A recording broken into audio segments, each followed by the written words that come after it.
Too Close for Podcast, episode 45. But we're actually talking about Too Close for Comfort, episode 43. Why are the numbers off? There's not enough time to get into all that. It's Too Close for Podcasts. With your hosts, I'm Marty Catola, and we got Gene Mott over here as well.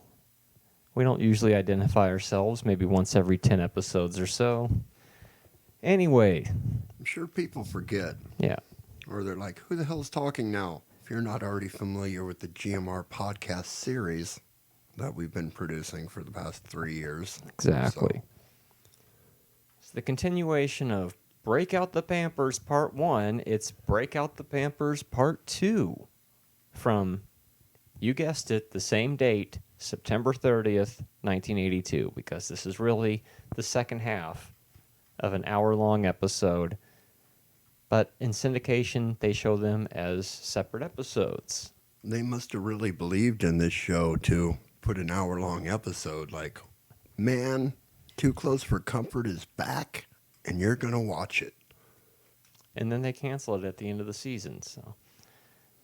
Well, they did kind of jump the shark here, the baby. I think we could have held off on the baby a couple more years. Yeah. Well, that was one of the things with this show is it had a perfectly good premise, and then they keep adding stuff to it, like April or Iris or the baby. It would have been fine.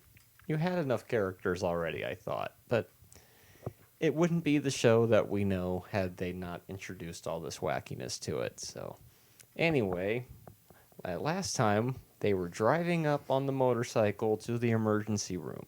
So, Season 3, Episode 2, we continue, and we find Monroe wheeling Muriel into the hospital admitting room, which, for some reason, maybe it's not the admitting room, it's the maternity, because they come off the elevator. Yeah. So, I'm not really sure. I've never been in that situation.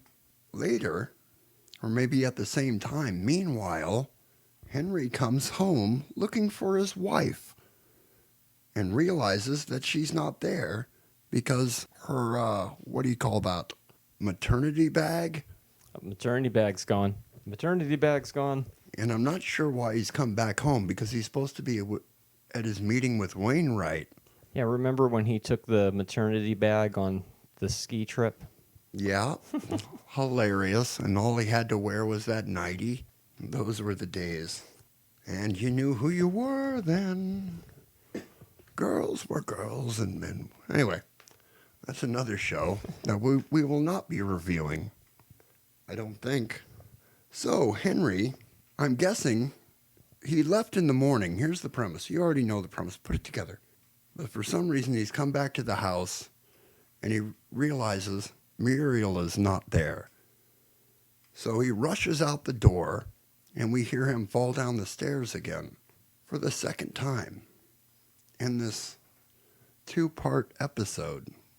Back at the hospital, Monroe sees Mrs. Rafkin, who is there to have a facelift. Henry arrives just as Monroe goes into the labor room.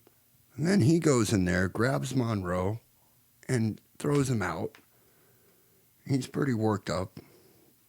And I think he did a finger point at that time, didn't he? Mm-hmm. Our first finger point.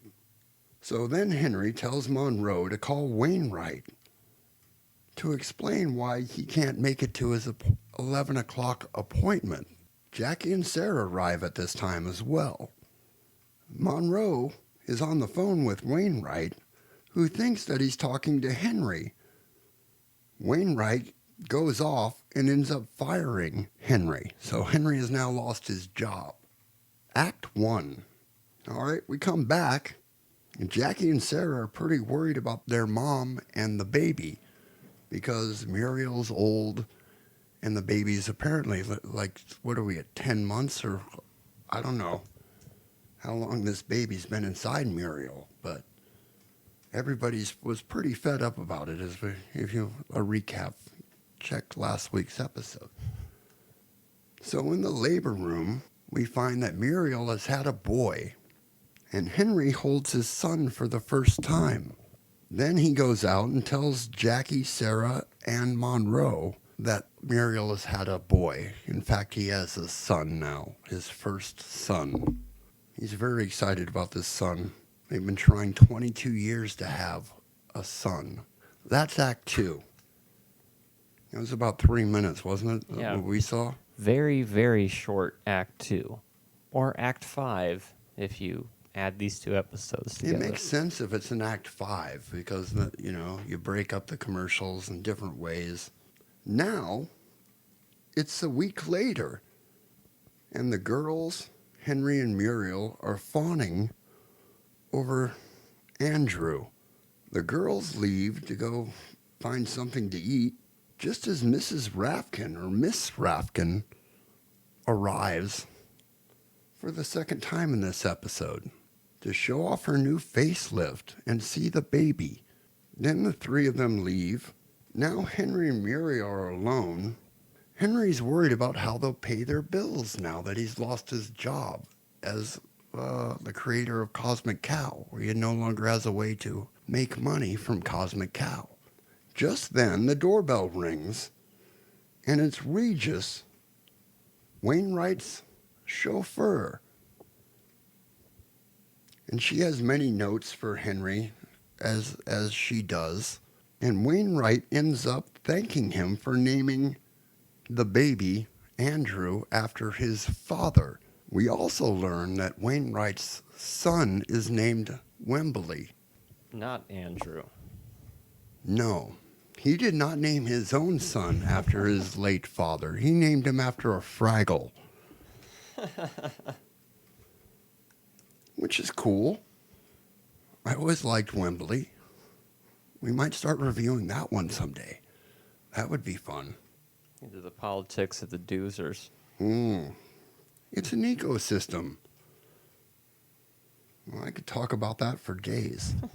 And then Wainwright says in the letter, be at my office at 11 o'clock tomorrow. So Henry's gotten a week off to deal with the baby, and now he has his job back. But he won't be able to make it to that meeting because Muriel's going to go into labor again. Uh-oh. Or he'll fall down the stairs again. And this time he'll break his hip. I don't know about you, but I don't think I could fall down those stairs 2 times in 1 week. And in every episode this season, they have to keep going back to the hospital and dealing with that nurse. Is that right? Now that's an interesting path. Yeah, that's something to look forward to. Alternate realities of Too Close for Comfort.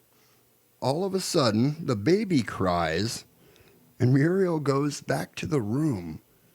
And we only have one set here for a bedroom. So, we never, ever see the room they kicked April out of.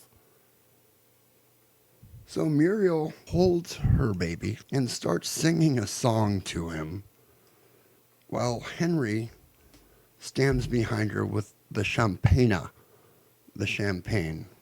Act 3, or the end. Oh, we had multiple guest stars, including Sylvia Rafkin, who previously had been referred to as Mildred Rafkin. Am I wrong about this? I don't know.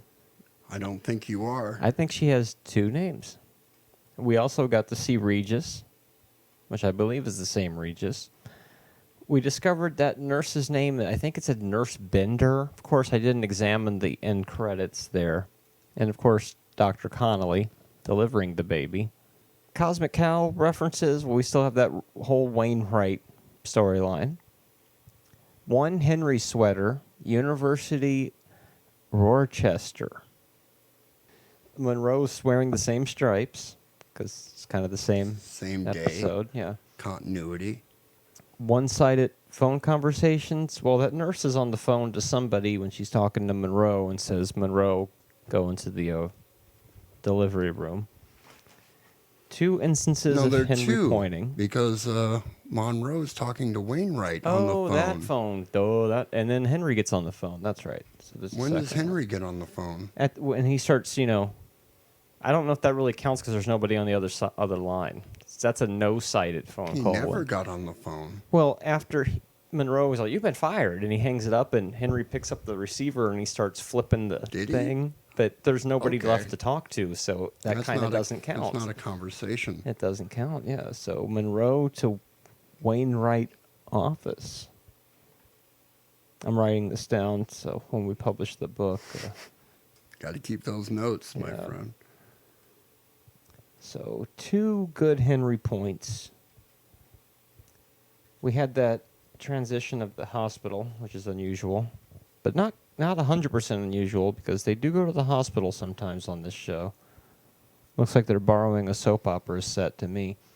Monroe's motorcycle. Well, there's a discussion about his motorcycle making a strange noise, and he keeps his candy in the helmet when he's talking to people, apparently. Muriel singing, back with a vengeance. She sings to Andrew. Is that one of your... That's one of my categories. Wow. Muriel's singing. It's usually just a reference about the band, How she used to hang out with the band and go on tour with them and smoke weird tobacco. It sits right next to Maybe Muriel's. have sex with the drummer. Exactly. And who else? Who Who maybe was that other guy? I people. can't remember his name right now. Richie something, yeah. It sits right next to Muriel's photography, of which there were no references of. She doesn't have time for photography. Andrew, first appearance. The intro was the long trolley opening with Lydia in the San Francisco sweater and Monroe with the cookbook. I think they reverted to that one to fill up some time to make this a full half hour for syndication. That's my guess. Subversive moment. We haven't had one of those in a while. Can't blame Reagan. There was a line in the episode where somebody says, "You can't blame Reagan." For what? I don't even remember the context, but I know that was in there. And so there's your little subversive political humor. Okay, that one slipped by me, but I'll trust you. Plastic surgery references. Rafkin's facelift storyline continues. Well, that's a category. Plastic surgery. Yeah, it started last week. Season 3 was the beginning of plastic surgery references, of which there will be many more to come. Enough so that you put Enough a category. to make a category of it. Because we're season 3, and this is the first, maybe one of the first times Yep. I've heard of it. Yep. There might have been another, but The other was certainly Rafkin's didn't think facelift last week. The same. Didn't think thing. it would justify a category, but I'll It trust you. does, yeah. You'll be Because amazed by how many more references there are to come. And whole story plotline episodes revolving around plastic surgery. It's crazy. Well, you would know better than anybody because Somebody had an obsession with it who was writing the show. who knows more about Too Close for Comfort than you? You have a spreadsheet. Music cues. We got the one-note music cue. On a scale of 1 to 5, I'm going to give this one a 3. Now, last week I gave a 5. So, as a two-parter, 4.5, I'd say. Watching this one on its own, while as there are some classic moments, like Monroe getting slapped in the face, there's too much filler. It doesn't necessarily stand on its own, because it's a lot of falling action. Because it's, like an extended third act in a way when you look at it. A lot of bizarreness or odd happenings, as we like to call them. Henry falls down the stairs again. And he sells his arm. He's like selling that injury for a while. When he comes in, at least. And then, of course, Monroe being the consummate bane of Henry's existence, punches him in that sore arm. Now, how old is Henry at this point? Oh, I'd have to look through the notes. Taking a tumble down the stairs is not good for anybody, even though those stairs twice. They're only like, what, 5 feet? Mm-hmm. If even that, they're probably like 4 feet. What do you think? Well, it's very interesting because at the end of the season, towards the end of the season, Monroe falls down the stairs, and Henry gets really concerned that Monroe got hurt. Yet Henry was fine, and he fell down twice. But that's about 20 episodes from now. I've fallen down a set of stairs about that high, and I was fine. I mean, it took me a few minutes to shake it off, but I was okay. Well, there's many other episodes of this show. I think these are the only two that Henry falls down the stairs and in a row. It's just bizarre. Oh, yeah, if I were him, I would take it a little slower. That's what I do now. Don't rush them. They're stairs. Don't Henry rush him. That's good stuff. There's a point where Henry and Monroe almost get the giggles right before he gets slapped in the face. And you can hear the live audience really getting into the scene. So it seems like something was going on right Henry there. slaps Monroe right across the face. It's not in my notes, but... There's a gratuitous E.T. reference, as E.T. was on everybody's mind at the time, but they don't ever say Reese's Pieces. The instant messages of Wainwright, including what felt like a Karnak reference, where he, thought what was in the envelope before he opens it up. Well, that's every Wainwright. Every time they do this bit, Wainwright always anticipates exactly what Henry will say. And why doesn't Henry just pick up the phone and call Wainwright himself? Well, because if he did that, we wouldn't have the goofiness. It makes me feel like when they wrote it, they didn't intend the phone to be in the same room, perhaps? I don't know, because it doesn't make a lot of sense. It was a very special episode because it's the conclusion of the only two-parter. Now, what did we learn this week? Well, we learned Pampers is a brand name, because the name of the episode is Break Out the Pampers Part 2. Break out the diapers. Unless, of course, Pampers is paying you to make this part of the episode title. Well, Pampers were pretty popular diapers back then. Yep. Like a long third act to episode 301, which it actually is, this episode suffers by being its own episode. It definitely works better as a 1-hour episode. And we learned that in season openers so far, Muriel sings. Horrible. That's when the show took a real south point for me. Started going, I'm like, well, I'm not enjoying this anymore. Next week, less singing, more Iris. Oh, man. Guess Who's Coming Forever? Episode 303. Remember the Honeymooners? If you don't, we're going to refresh that memory for you. Because next week, Muriel's mother, Iris, pays an unexpected visit. It's almost the same character she played in the Honeymooners, right? And then she encourages Sarah to accept a job as a weekend evening weather anchor. And Henry doesn't like that. There's a lot of craziness going on. That's all next time. To the moon. You can hear my show on Stitcher. Stitcher is radio on demand. Download the free app today. Listen anytime, anywhere. Create custom playlists. Rate and review my show on Stitcher.